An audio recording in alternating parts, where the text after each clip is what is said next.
Bulletin में हम बात करेंगे कर्नाटक के मुख्यमंत्री पद को लेकर। जी हाँ, बात करें तो कर्नाटक के मुख्यमंत्री पद को लेकर पिछले 3 दिनों से लगभग संशय खत्म हो चुकी है। सूत्रों के हवाले से बात करें तो बड़ी खबर सामने आ रही है, जहां कहा जा रहा है कि सिद्धारमैया को कर्नाटक का मुख्यमंत्री बनाना तय माना गया है। सूत्रों के मुताबिक से यह खबर सामने आई कि सिद्धारमैया राज्य के अगले मुख्यमंत्री होंगे। बैठकों के दौर के बाद यह फैसला लिया गया है। इसी खबर पर हमारे साथ और भी जानकारी के लिए दिल्ली से संवाददाता अंकित बने हुए हैं। अंकित, हमने देखा जब से चुनाव हुए, उनके रिजल्ट सामने आए, तो कर्नाटक के मुख्यमंत्री पद को लेकर लगातार संशय बरकरार था। दो लोगों के बीच हमें एक टकराव देखने को मिल रहा था कि आखिरकार कौन होगा कर्नाटक का अगला मुख्यमंत्री। लेकिन अब जो है वो सूत्रों के हवाले से एक बड़ी खबर सामने आ रही है, जहां अब कहा जा रहा है कि कर्नाटक के अगले मुख्यमंत्री सिद्धारमैया हो सकते हैं। और आपके पास क्या कुछ जानकारी है, ये दर्शकों को बताएं। सुष्मिता, देखिए, कर्नाटक में जिस तरीके से विधानसभा का चुनाव हुआ और कांग्रेस पार्टी की जीत हुई, ऐसे में अगर हम बात करें तो कर्नाटक के जो तमाम वरिष्ठ नेता हैं, सिद्धरमैया हो या फिर डीके शिव कुमार हो, वो दिल्ली डेरा डाले हैं। जो कांग्रेस पार्टी के राष्ट्रीय अध्यक्ष हैं मल्लिकार्जुन खड़गे, उनके आवास पर लगातार लंबी मैराथन बैठकें चल रही हैं। और ऐसे में हमारे सूत्रों के हवाले से खबर आ रही है कि अगला जो मुख्यमंत्री कर्नाटक के होंगे वो सिद्धारमैया होंगे, क्योंकि उनकी तरफ से पहले ही कहीं ना कहीं ऐसे संकेत दे दिए गए थे, क्योंकि जब विधानसभा का चुनाव था उन्होंने एक बड़े पैमाने पर मेहनत की थी। अगर हम डीके शिव कुमार की बात करें तो कांग्रेस पार्टी का जो यूथ विंग है उससे ये निकल कर आया और इनका भी राजनीतिक कैरियर एक लंबा है, बड़े पैमाने पर इनके फॉलोअर्स हैं। साथ साथ विधानसभा का जब चुनाव हो रहा था, दोनों लोग साथ साथ मिलकर चुनाव प्रचार कर रहे थे। दोनों एक मंच से तमाम रैलियों को संबोधित कर रहे थे। कांग्रेस पार्टी के जितने भी वरिष्ठ नेता हैं वो जब कर्नाटक विधानसभा चुनाव में पहुंचते तो दोनों, यानी कि सिद्धारमैया हो या फिर डीके शिव कुमार हो, वो कर्नाटक की जनता को लुभाने का काम कर रहे थे।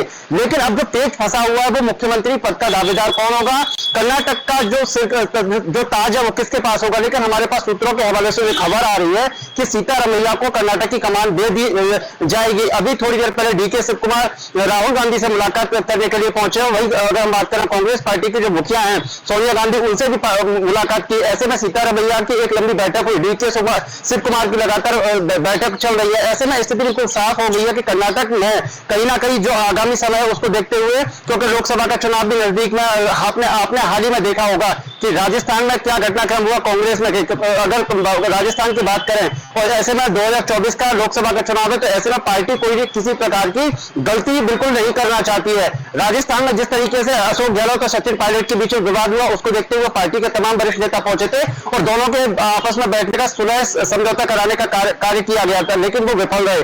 ऐसे में अगर हम बात करें कुछ पूर्व के समय के पहले, तो मध्य प्रदेश में जो ज्योतिरादित्य सिंधिया ने किया वो भी कहीं ना कहीं पार्टी को नुकसान हुआ। ऐसे में जो हमारे सूत्रों के हवाले से खबर आ रही है कि कर्नाटक की कमान कहीं ना कहीं सिद्धारमैया को दे दी जाएगी आज शाम को। और कल कर्नाटक में विधान दल की बैठक का आयोजन किया गया, जिसके बाद जो मुख्यमंत्री का शपथ ग्रहण समारोह होगा उसको देखते हुए भी कर्नाटक के अंदर तैयारियां तेजी से शुरू कर दी गई हैं। तमाम पार्टी की लगातार मैराथन बैठकें चल रही है, उसको देखते हुए पार्टी हाईकमान ने जो फैसला लिया है वो कहीं ना कहीं सिद्धारमैया के पक्ष में लिया है। अगर हम डीके शिव कुमार की बात करें तो उनको आगामी समय में हो सकता है कि कर्नाटक के जो प्रदेश अध्यक्ष की जो उनके पास जिम्मेदारी है वो अभी बनी रहे और आगे भी वो इस जिम्मेदारी का निर्वहन करते रहे। और उनके साथ साथ उप मुख्यमंत्री पद की कमान भी उनके हाथ में दे दी जाती है। जो प्रमुख मंत्रालय कर्नाटक की सरकार में होंगे वो डीके शिव कुमार को देंगे। लेकिन डीके शिव कुमार कहीं ना कहीं अंदर से नाराजगी जताया। उन्होंने कहा कि अगर पार्टी समझदार है और पार्टी जो मुझे आदेश देगी मैं पार्टी का कार्यकर्ता हूं, पार्टी मेरी मां है, मैं उसका हमेशा कार्यकर्ता था और हूं और रहूंगा, सम्मान करता था और हूं, करता हूं और रहूंगा। तो ऐसे में पार्टी के जो वरिष्ठ नेता उनसे लगातार मैराथन बैठकें चल रही है। लेकिन डीके शिव कुमार अंदर से बिल्कुल नाखुश है और उसको देखते हुए पार्टी लगातार उनको मनाने का काम कर रही है। राहुल गांधी हो, सोनिया गांधी हो या फिर मल्लिकार्जुन खड़गे हो, वो लगातार उनसे चिंतन और मंथन विचार विमर्श कर रही है, क्योंकि सिद्धारमैया का एक बड़ा कद है और कर्नाटक के अंदर उनका एक राजनीति का बड़ा वर्चस्व है, तो वही डीके शिव कुमार का भी एक बड़ा कद है। ऐसे में दोनों पार्टी के नेताओं के बीच जो असमंजस है वो लगातार बना हुआ है। ऐसे पार्टी हाईकमान के तमाम नेता उनको मनाने का प्रयास कर रहे हैं। डीके शिव कुमार लगातार राहुल गांधी हो, सोनिया गांधी हो या फिर मल्लिकार्जुन खड़गे हो, उनके आवास पर लगातार मैराथन बैठकें कर रहे हैं। सिद्धारमैया को कहीं ना कहीं पार्टी की तरफ से ऐसे संकेत दे दिए गए कि आज शाम को आप कर्नाटक के लिए निकल जाइए और वहां पर जो शपथ ग्रहण समारोह का कार्यक्रम है उसकी तैयारियां कीजिए। तो पार्टी के तमाम कार्यकर्ता, अगर हम कांग्रेस पार्टी के जो तमाम कार्यकर्ता हैं वो खड़गे के आवास के बाहर मौजूद है और सिद्धारमैया के पोस्टर लेके जिंदाबाद के नारे लगा रहे हैं। तो देखने वाली स्थिति ये होगी कि जो आधिकारिक घोषणा कांग्रेस पार्टी की तरफ से कर्नाटक का मुख्यमंत्री कौन होगा, बस इसका औपचारिक ऐलान होना बाकी है। सुष्मिता, कांग्रेस मल्लिकार्जुन खड़गे के हाथों में यह पूरा निर्णय था, उन्हें ही निर्णय लेना था कि आखिरकार कौन होगा कर्नाटक का अगला मुख्यमंत्री। और सूत्रों के हवाले से कल भी यह खबर सामने आई थी कि मल्लिकार्जुन खड़गे को भी मुख्यमंत्री पद पर रखे जाने की खबरें थी। क्या लग रहा है कि इस बात पर क्यों नहीं जो है सहमति बनी होगी आपसी में?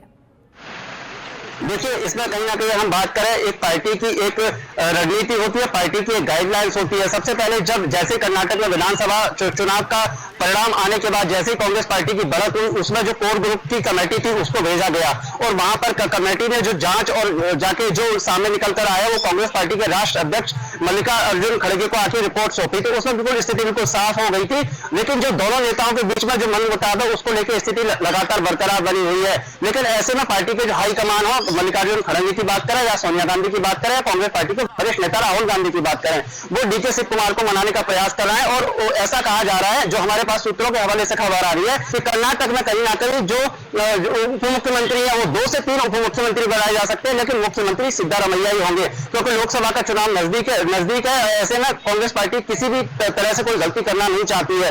और हाल ही में आपने देखा, राजस्थान हो या फिर छत्तीसगढ़ हो या फिर मध्य प्रदेश हो, इसमें कहीं ना कहीं लोकसभा चुनाव से पहले ही बड़ी गलतियां हुई हैं। आपस में जो तमाम बड़े नेता उनके बीच में मनमुटाव होता रहता है। तो ऐसे में पार्टी का जो शीर्ष नेतृत्व वो लगातार मनाने का प्रयास कर रहा है, लेकिन हो सकता है कि आज देर शाम तक ऑफिशियल कांग्रेस पार्टी की तरफ से घोषणा कर दी जाए कि सिद्धारमैया कर्नाटक के मुख्यमंत्री होंगे, डीके शिव कुमार उप मुख्यमंत्री होंगे और उसके साथ साथ प्रदेश अध्यक्ष होंगे। सुष्मिता, अंकित, आपने कहा कि कर्नाटक कांग्रेस अध्यक्ष डीके शिव कुमार कहीं ना कहीं नाखुश हैं इस पद से, क्योंकि उन्हें डिप्टी सीएम का पद दिया जा रहा है। क्या लग रहा है कि इस वजह से इतनी देरी हुई, 3 दिनों का समय लगा कांग्रेस को, क्योंकि जो आपसी मतभेद है वहां वो हमें देखने को मिल रहा है, क्योंकि डीके शिव कुमार जी जो हैं वो लगातार मुख्यमंत्री पद के लिए आगे रहना चाह रहे हैं, जबकि उन्हें डिप्टी सीएम का पद दिया जा रहा है। क्या लगता है, क्या यही कारण रहा होगा कि 3 दिनों का समय लग गया कांग्रेस को? बिल्कुल, देखिए, ऐसे में कहीं ना कहीं भारतीय जनता पार्टी की अगर बात करें तो वो भी राजनीतिक रोटियां सेकने का काम कर रही है। भारतीय जनता पार्टी के तमाम नेता कह रहे हैं कि कांग्रेस पार्टी का जो केंद्रीय नेतृत्व वो कहीं ना कहीं कमजोर है।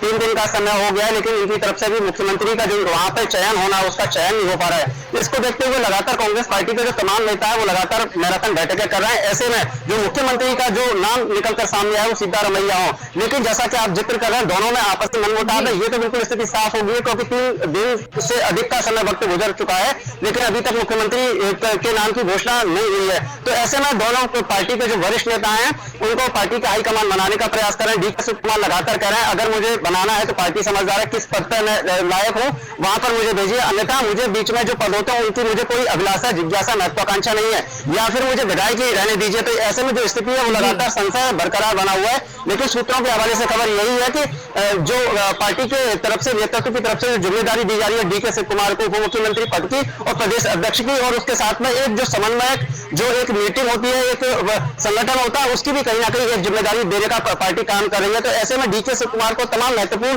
पद दिए जा रहे हैं, लेकिन डीके शिव कुमार एक ही मांग पर अड़े हुए हैं कि मुझे मुख्यमंत्री पद चाहिए। लेकिन पार्टी की तरफ से यही औपचारिक घोषणा होना बाकी है कि सिद्धारमैया को ही कर्नाटक मुख्यमंत्री पद की कमान दी जाएगी। सुष्मिता, अंकित, आपसे थोड़ी और जानकारी लेने की कोशिश करूंगी। अंकित, इसके पहले कि आप अगर बात करें तो बीजेपी की ओर से बोम्मई थे जिन्होंने कर्नाटक की कमान संभाली थी।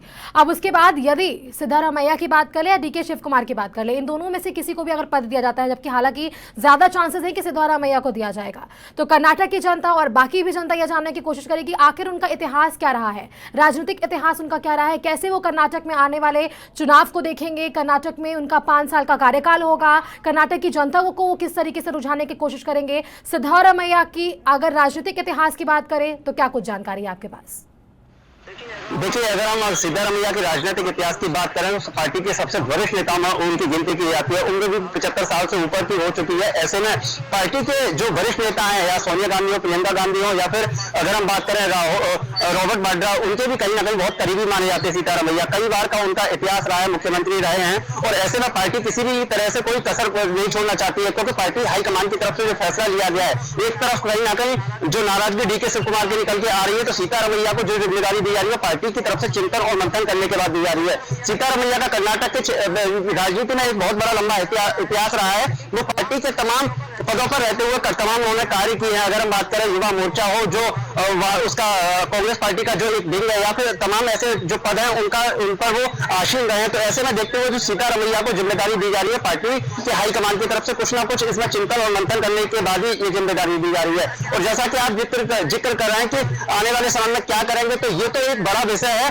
और इस पर अगर हम बात करें, जो स्थानीय जनता है वो सीतारमैया का पोस्टर लेकर सीतारमैया के जिंदाबाद के नारे लगा रही है। अगर हम दिल्ली की बात करें तो हमने अपने दर्शकों को दिखाया भी था कि जो ये कांग्रेस पार्टी के जो राष्ट्रीय अध्यक्ष है मल्लिकार्जुन खड़गे, उनके घर के बाहर कांग्रेस पार्टी के तमाम ऐसे कार्यकर्ता पहुंचे थे जो सीतारमैया के हाथ में पोस्टर थे, सीतारमैया जिंदाबाद के नारे लगाए जा रहे थे। और कहा जा रहा था कि पार्टी के कार्यकर्ता इस बात को संज्ञान में ले लें कि सीतारमैया को ही कर्नाटक की कमान दी जाए। तो एक स्थिति बिल्कुल साफ हो गई है, पार्टी जो भी फैसला करेगी सोच समझकर करेगी, क्योंकि 3 दिन का वक्त गुजर चुका है। अभी तक कर्नाटक के मुख्यमंत्री का औपचारिक ऐलान नहीं हुआ है कि कौन होगा। लेकिन हमारे पास सूत्रों के हवाले से खबर आ रही है देर शाम को ये इस जो कर्नाटक के मुख्यमंत्री है उनका ऐलान हो जाएगा। लेकिन सबसे बड़ी एक खबर इस वक्त हमारे पास आ रही है कि कुछ ही देर के बाद डीके शिवकुमार जो भारतीय जनता पार्टी के मीडिया प्रभारी है, रणजीत सुरजेवाला राज्यसभा सांसद, उनके आवास पर उनसे मुलाकात करने के लिए जाएंगे। सुष्मिता, बिल्कुल अंकित, मिलने की जो दौर है वो लगातार जारी है। अगर कांग्रेस नेता राहुल गांधी की आप बात कर ले तो उनके आवास पर भी लगातार कांग्रेस नेता पहुंच रहे हैं, उनसे मुलाकात कर रहे हैं। अंकित, इस बार जब चुनाव हमें देखने को मिला कर्नाटक में तो काफ़ी रोमांचक था। जो पदें थी, जो सीटें थी, वो काफ़ी बड़े पैमाने पर कांग्रेस की ओर गई। हमने देखा इसके पहले हिमाचल प्रदेश की अगर हम बात कर ले और उसके बाद अब कर्नाटक की बात कर ले तो कांग्रेस ने बहुमत से अपनी जो जनता को है अपनी ओर हासिल कर लिया है। आने वाले साल में 3 और राज्यों में चुनाव होने वाले हैं। क्या लगता है कि कर्नाटक अपना परचम लहरा पाएगी और 3 राज्यों में? बिल्कुल, देखिए जिस तरीके से अगर हम बात करें तो कर्नाटक तो बात का विषय है। इससे पहले हिमाचल की स्थिति आपने देखी होगी। भारतीय जनता पार्टी के तमाम नेता अपना डोर टू डोर जाके कैंपेन कर रहे थे, पार्टी को जिताने के लिए मतदाताओं को लुभाने का काम कर रहे थे। ऐसे में भारतीय जनता पार्टी को हिमाचल में तो करारी हार हुई। उसके बाद अगर बात करें कर्नाटक की, कर्नाटक में बहुत बड़े पैमाने पर हार हुई। देश के प्रधानमंत्री नरेंद्र मोदी लगातार वहां पर जो दौरा कर रहे थे, कई उन्होंने जनसभाओं को संबोधित किया। 16 से 17 से अधिक उन्होंने रोड शो किए। लाखों की संख्या में जो जनसैलाब उमड़ता था, उसके बाद भी भारतीय जनता पार्टी की करारी हार हुई। ऐसे में तो राहुल गांधी ने भारत जोड़ो यात्रा निकाली, उसको देखते हुए कहीं ना कहीं पार्टी के कार्यकर्ताओं में और ऊर्जा आई और पार्टी के जो कार्यकर्ता थे वो लगातार दिन रात ग्राउंड जीरो पर उतर गए। इसको कहीं ना कहीं जो बढ़त मिली है कांग्रेस को, वो भारत जोड़ो यात्रा से भी बड़े पैमाने पर मिली है। ऐसे में राहुल गांधी का जो कदम वो कहीं ना कहीं और निखर कर आया है। तो आगामी समय में छत्तीसगढ़ की बात करें, राजस्थान की बात करें, मध्य प्रदेश की बात करें या अन्य राज्यों में भी विधानसभा का चुनाव है। ऐसे में भारतीय जनता पार्टी के जो कार्यकर्ता वो भी लगातार चिंतन मंथन कर रहे हैं। तो ऐसे में कांग्रेस पार्टी भी एक नई रणनीति के तहत काम करेगी। अभी जैसे कि भारत जोड़ो यात्रा हुई, उसके बाद हो सकता है कि कोई ना कोई आगामी समय में 3 राज्यों में जैसा कि आप जिक्र कर रहे हैं चुनाव है, उसको देखते हुए कांग्रेस पार्टी की तरफ से कोई चिंतन मंथन किया जाए, बैठक की जाए। उसके बाद जिन जिन राज्यों में चुनाव है उससे पहले वहां भी कोई ना कोई यात्रा निकाले। सुष्मिता, बिल्कुल अंकित, कहा जा सकता है कि बीजेपी जो है वो पूरी चुनाव के लिए अपनी कमर कसती हुई नजर आ रही है। और जिस तरीके से मोदी सरकार के 9 वर्ष पूरे होने वाले हैं और 30 मई से अगर हम बात करें तो 30 जून तक लगातार बीजेपी के 1 महीने तक के कार्यक्रम को शेड्यूल किया गया है। तो कहीं ना कहीं जिस तरीके से मुंबई ने कर्नाटक में अपने हार को स्वीकार कर लिया, उस तरीके से बीजेपी अपने हार को स्वीकार करती हुई नजर आ रही है और अब सीधे तौर पर वो जनता से जुड़ने की कोशिश कर रही है। इस वजह से 1 महीने का पूरा जो कार्यक्रम है वो शेड्यूल कर दिया गया है। देखिए जिस तरीके से भारतीय जनता पार्टी की कर्नाटक में करारी हार हुई है, उसके बाद पार्टी के जो अध्यक्ष हैं, अगर हम बात करें जगत प्रकाश नड्डा, उनकी तरफ से एक बैठक बुलाई गई थी और जो करारी हार हुई है उस पर चिंतन और मंथन किया गया। क्योंकि लोकसभा का चुनाव है, ऐसे में कोई भी भारतीय जनता पार्टी चूक नहीं करना चाहती। तो उन्होंने जो पार्टी के कर्नाटक के तमाम पदाधिकारियों उन सबके साथ बैठक की कि भारतीय जनता पार्टी के तमाम कार्यकर्ता और तमाम ऐसे जो मुख्यमंत्री थे बीजेपी शासित राज्यों के, वो लगातार वहां पर कैंपेन कर रहे थे। लेकिन उसके बाद भी क्या चूक रह गई जो कर्नाटक की जनता ने हमको पसंद नहीं किया। तो ऐसे में भारतीय जनता पार्टी के अध्यक्ष की बात करें, देश के प्रधानमंत्री नरेंद्र मोदी की बात करें, उन्होंने सभी केंद्रीय मंत्री, केंद्रीय राज्य मंत्री अपने अपने सांसदों को 1-1 महीने के लिए अपने अपने प्रवास यानी कि लोकसभा प्रवास पर भेज दिया है। केंद्र सरकार की तमाम योजनाएं हैं उनको जनता के बीच में लेके जाएं, क्योंकि जैसे जैसे लोकसभा का चुनाव नजदीक आ रहा है, ऐसे में भारतीय जनता पार्टी लगातार उन योजनाओं पर काम कर रही है और तमाम मतदाताओं को लुभाने का काम कर रही है। तो ऐसे में जो 1 महीने का समय दिया गया है, इसमें देश के प्रधानमंत्री नरेंद्र मोदी हो या फिर केंद्रीय मंत्री अमित शाह, जेपी नड्डा, या फिर अगर बात करें स्मृति ईरानी, राजनाथ सिंह हो या फिर बीजेपी के मुख्यमंत्री योगी आदित्यनाथ हो, लगातार वो डोर टू डोर कैंपेन करेंगे और तमाम ऐसे रोड शो, जनसभाएं, रैली कार्यक्रम का आयोजन किया गया है आगामी समय 2024 को देखते हुए। तो ऐसे भारतीय जनता पार्टी अभी से रणनीति बना रही है। तो ऐसे में तमाम मंत्रियों को अपने अपने लोकसभा क्षेत्र में प्रवास के लिए 1 महीने के लिए भेजा है। वो आम जनता के बीच में जाएंगे और जो मंडल अध्यक्ष, बूथ अध्यक्ष, महिला मोर्चा का अध्यक्ष, युवा मोर्चा का अध्यक्ष है और जो तमाम इनके भारतीय जनता पार्टी के विंग्स हैं, उनके जो तमाम पदाधिकारी हैं, वो लगातार अपनी अपनी क्षेत्रीय जनता के बीच में रहेंगे और उनसे संवाद करेंगे। सुष्मिता, चलिए, इनके तमाम जानकारी के लिए आपका बहुत बहुत धन्यवाद हमारे साथ जुड़ने के लिए और तमाम जानकारी हमारे दर्शकों तक सीधे तौर पर पहुंचाने के लिए। तो ये थे हमारे साथ दिल्ली से संवाददाता अंकित, जिन्होंने आप तक सटीक जानकारी पहुंचाई। तो आपको बता दें कि कर्नाटक के मुख्यमंत्री पद को लेकर पिछले 3 दिनों से लगभग संशय खत्म हो चुकी है। सूत्रों के हवाले से खबर है कि सिद्धारमैया को कर्नाटक का मुख्यमंत्री बनाना तय हो गया है। सूत्रों के मुताबिक सिद्धारमैया राज्य के अगले मुख्यमंत्री होंगे। बैठकों के दौर के बाद ये फैसला लिया गया। सिद्धारमैया कल सीएम पद की शपथ ले सकते हैं। मुख्यमंत्री पद की रेस में बात करें तो कर्नाटक कांग्रेस अध्यक्ष डीके शिव कुमार की बैठक में मौजूद थे। इससे पहले सिद्धारमैया और शिव कुमार ने मंगलवार को कांग्रेस के राष्ट्रीय अध्यक्ष मल्लिकार्जुन खड़गे से मुलाकात भी की थी। आपको बताते चले कि कर्नाटक विधानसभा चुनाव में कांग्रेस ने धमाकेदार जीत दर्ज की है। कांग्रेस ने लगभग 135 सीटें जीतकर इतिहास रच दिया था।